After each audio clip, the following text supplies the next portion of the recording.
Und damit wollen wir zu unserem Korrespondenten, ich bin schon so verwirrt, unserem Korrespondenten Christoph Wanner nach Kiew schauen, um auf die aktuelle Lage zu schauen. Guten Morgen, Christoph. Ja, es ist ja interessant, dass der US-Präsident jetzt Hilfen für die Ukraine bereits gestrichen hat.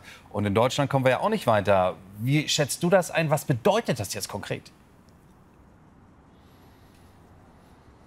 Also es geht darum, dass die Amerikaner, und das ist, glaube ich mal, das Allerwichtigste, ihre Militärhilfe gegenüber der Ukraine weiterleisten, aber dass eben ein beträchtlicher Teil der Hilfe der USA für den zivilen Sektor für einmal 90 Tage eingefroren wurde, um eben herauszufinden, ob das Ganze, was die Amerikaner da leisten, gegenüber der Ukraine zweckmäßig ist, wie die Gelder eingesetzt werden. Das heißt, Trump will das Ganze kontrollieren und eine Bestandsaufnahme machen und dann entscheiden, wie es weitergeht. Jetzt ist es aber so, dass die US-Hilfe für den zivilen Sektor hier in der Ukraine auch größte Bedeutung hat.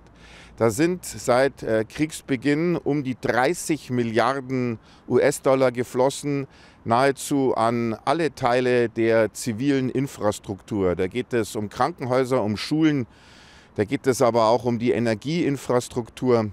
Und das ist jetzt alles erstmal eingefroren und das ist ein großer Schlag für die Ukraine, weil auch schon zum Teil Projekte jetzt auf Eis gelegt werden mussten. Es mussten Leute entlassen werden. Also von daher hat das große Bedeutung.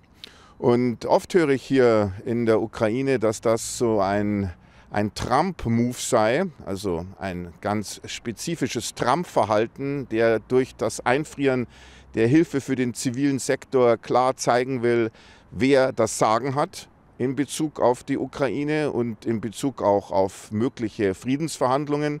Also mit anderen Worten, wer zahlt, schafft an, wer zahlt, gibt den Ton an. Und ich denke, dass es durchaus berechtigt ist, das ist meine persönliche Meinung, diesen Schritt von Donald Trump genau so zu interpretieren. Christoph, danke für diese aktuellen Informationen aus der Ukraine.